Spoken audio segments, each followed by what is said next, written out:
An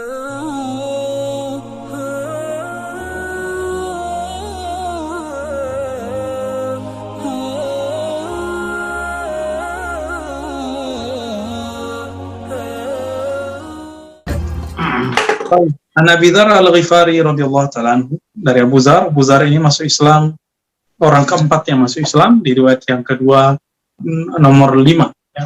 Kalau kita hitung, pertama masuk Islam Sayyidah Khadijah, lalu dari kalangan yang tua Abu Bakar, kalangan muda Ali, berarti sudah 3. Yang keempatnya siapa? Itulah Abu Dzar Al-Ghifari. Abu Dzar Al-Ghifari pernah 30 hari, 30 malam hanya minum air zam-zam dan masih hidup. Makanya beliau dikenal sebagai sahibul hikam wa zuhud, orang yang sangat penuh hikmah dan kezuhudan. Ya. Anin Nabi sallallahu alaihi wasallam, dari Nabi, dan Nabi meriwayatkan dari Allah. Maka hadis ini disebut dengan hadis qudsi atau kudusi. Yang dua-duanya boleh. Qala ya ibadi, wahai hambaku, hamba-hambaku, kita ini hamba Allah, maka kita sedang dipanggil. Inni haramtu zulma ala nafsi.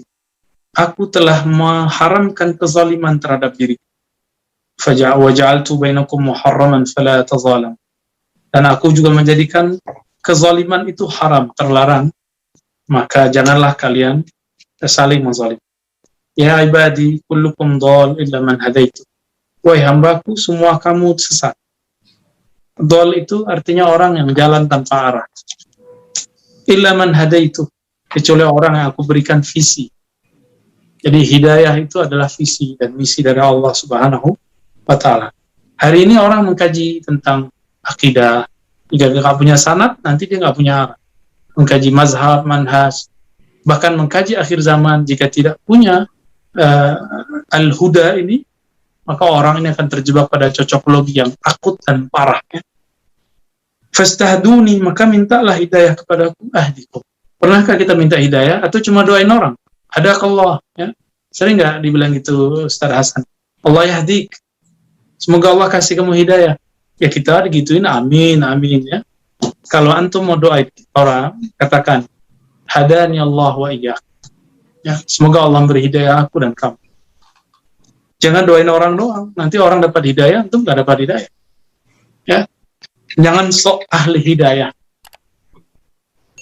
Ya ibadi kullukum ja'iun illa ma ta'amtu. Wahai hambaku, semua kamu kelaparan kecuali yang aku beri rezeki makan. Fastat'imuni ut'imkum. Maka mintalah makan kepadaku, aku akan memberimu makan. Itulah rahasianya. Kenapa? Kalau versi ahli ruhani, berdoa, berzikir sebelum, saat, dan setelah makan itu udah hampir wajib. Karena kita makan secara zahir, tapi minta kenyangnya kepada Allah, bukan minta kepada nasinya. Maka teman-teman, pernahkah kebayang, antum nanti suatu saat nggak ketemu nasi, nggak ketemu bahan makanan, kuat nggak hidup? Mau ganti agama nggak? Mau ganti Tuhan nggak? Coba lihat, kita lihat di video-video hari ini orang ketika disekat-sekat, kemudian ngamuk-ngamuk mengatakan, saya ini hidup udah susah cari makan. Padahal dia masih bisa hidup, handphonenya masih hidup, datanya masih banyak, tabungannya masih ada, tapi kepanikan itu membuat dia seperti punya karakter lapar. Jadi ada orang yang secara fisik sudah kenyang, tapi karakternya lapar. Walaupun dia enak, dia masih bilang lapar. Apalagi musim pandemi, dia takut disusahin orang, maka dia selalu bilang, oh hidup susah, biar orang nggak minjem sama dia, nggak minta sama dia. Ya? Nggak mau ngasih, udah diem aja, nggak usah ngomong apa-apa. Ya? Nggak mau minjemin, la tatakallam, ya, uskut, diem aja. Ya ibadi kullukum aarin illa man kasautu. Wahai hambaku, semua kamu tidak mempunyai pakaian, kecuali orang yang aku beri pakaian, fastaksuni aksukum, maka mintalah rezeki pakaian kepada aku. Ini juga bisa diartikan, wahai hambaku, arin artinya orang yang terbuka aurat, terbuka aib, maka mintalah ditutup aib di sisi Allah.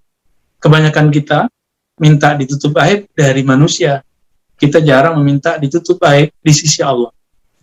Ini yang kemudian harus dimulai di malam ini. Kalau kita berdoa, ya Allah, masa laluku gelap, masa laluku kelam, tutuplah aibku di sisimu. lalu di sisi makhluk.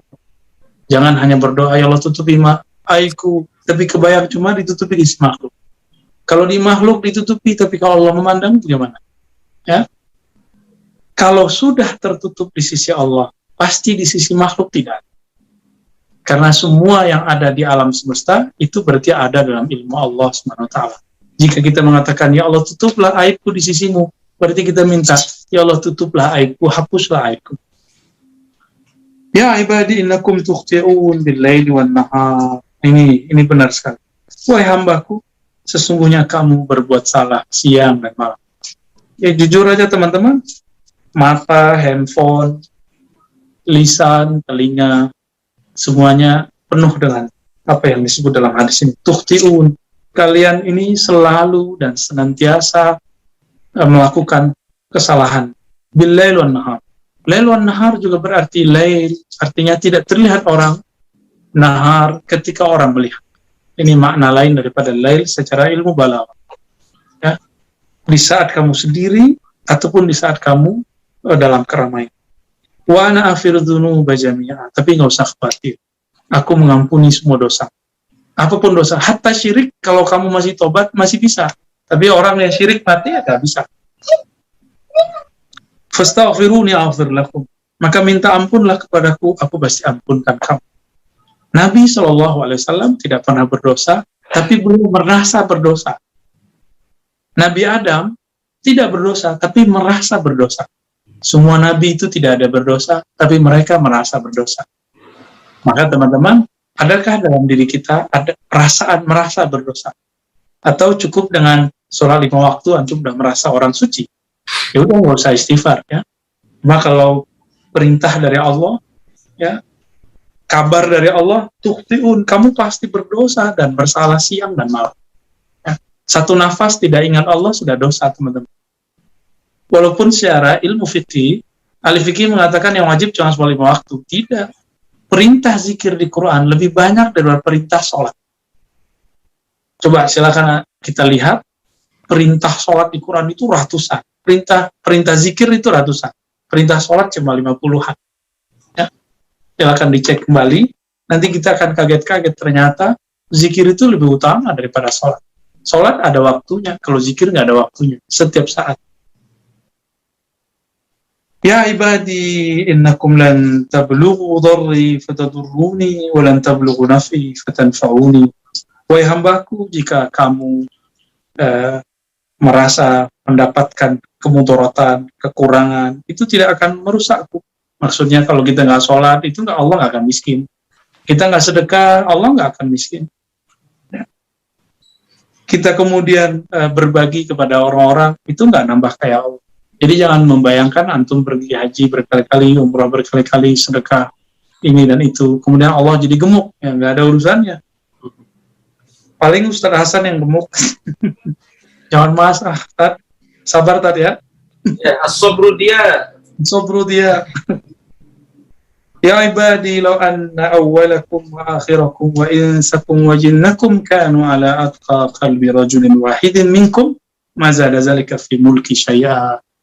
Wahai hambaku, seandainya orang yang dahulu, terakhir, manusia ataupun jin, mereka ala atqa qalbi rajulin wahidin minkum, ya, dalam keadaan yang kolbu paling bertakwa di antara kalian semua, itu tidak menambah kekayaan itu.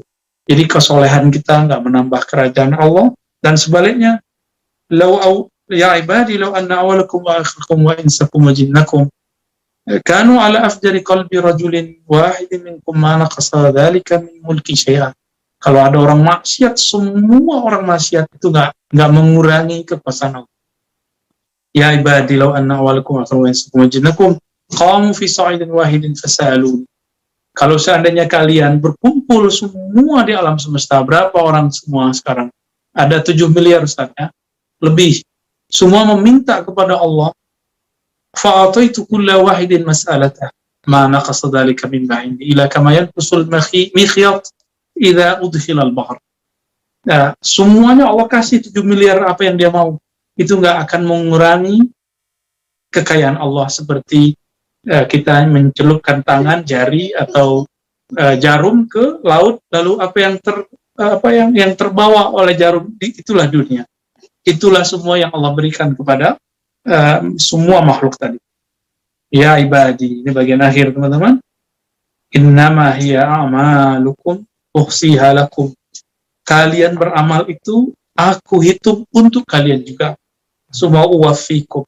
Karena aku tahu kalian sholat nggak khusyuk, sedekah nggak ikhlas. Uwafikum. Aku sempurnakan, aku tutup aib-aib kalian. Harusnya nggak diterima karena Rasulullah beri syafaat, diterima. Ya. Harusnya nggak diterima, tapi karena Nabi Assalamualaikum baca astagfirullah, kemudian Allah ampuni. Jadi kadang-kadang kita sholat kita nggak diterima, tapi karena kita baca Allahumma antas salam, salam itu artinya, ya Allah, engkau yang maha terbebas dari aib. Ya. Jadi salam artinya bukan selamat, ya, yang maha terbebas daripada aib kekurangan. Karena orang membaca ini ba'da sholat, Allah terima sholatnya. Bukan karena dia sudah ruku dan sujud. Karena Allah tahu ruku dan sujudnya tidak pernah menambahkan kerendahan hatinya. Dan dikatakan di ujung hadis, وَمَنْ وَجَدَ خَيْرًا فَلْيَحْمَدِلَّهِ. Kalau betul mendapatkan kebaikan, maka pujilah Allah, bersyukurlah maksudnya. وَمَنْ وَجَدَ غَيْرَ ذَلِكَ فَلَا يَلُومَنَّ إِلَّا نَفْسَهُ. Sebaliknya, jika mendapatkan yang tidak baik, maka jangan mencela kecuali diri sendiri. Nah, hari ini apapun yang terjadi di dunia, teman-teman, ini salah kita semua. Tidak salah siapa-siapa, maka kita banyak-banyak minta ampun kepada Allah Subhanahu wa Ta'ala. Kira-kira demikian, Ustaz Hasan, pembacaan dan syarah sedikit dari beberapa hadis-hadis tadi. Wallahu a'lam bishawab. Tafadhal kalau ada yang mau didiskusikan.